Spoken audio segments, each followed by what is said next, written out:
Isang salitang babagay sa panalo ng Lakers kontra Suns. Ugly win. Walang glamour, walang highlight overload, pero may laban, may tensyon at may emosyon hanggang huling segundo. Sa gitna ng dikit na laban, naging sentro ng usapan si Dillon Brooks matapos siyang may eject sa late part ng game. At pagkatapos ng buzzer, nagsalita sina LeBron James, Jared Vanderbilt at JJ Redick na mas nagbigay linaw kung anong klaseng laro talaga ang napanood natin. Ito ang buong breakdown.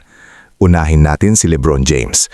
Ayon sa kanya, normal lang ang nangyari sa pagitan nila ni Dillon Brooks. Walang personalan, walang lampasan ng linya. Kompetisyon lang. Sabi ni LeBron, pareho silang competitor, pareho gustong manalo, at natural lang na magka-face-to-face moments sa ganitong klaseng laro. Importante dito, malinaw na sinabi ni LeBron na hindi niya dinala sa personal level ang sagutan nila. Para sa kanya, basketball lang. Tapos ang usapan pagtapos ang laro. Pero para kay Jared Vanderbilt, mas diretso ang mensahe.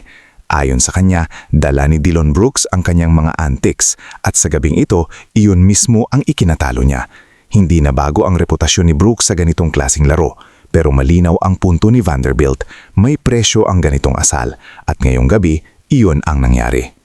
Makikita ito sa opisyal na paliwanag ng referees na i-eject si Brooks dahil sa second technical foul matapos gumawa ng unsportsmanlike contact sa dead ball situation.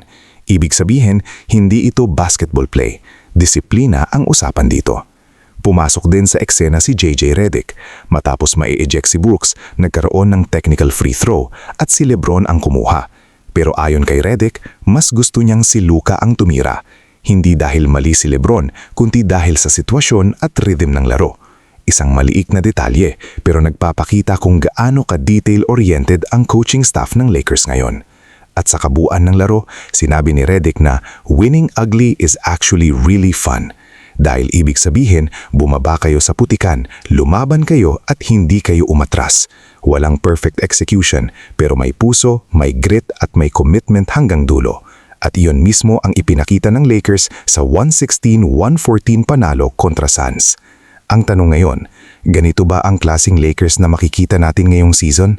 Hindi palaging maganda pero palaging handang lumaban? At sa tingin ninyo, tama ba ang naging handling ng Lakers kay Dillon Brooks o mas lalo lang nilang pinakain ang gusto niyang atensyon?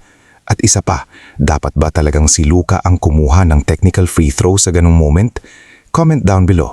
Gusto naming marinig ang opinion nyo. Ito ang Bench Reaction PH.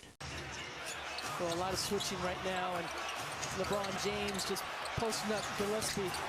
James able to hit the baseline turnaround. Here is James working on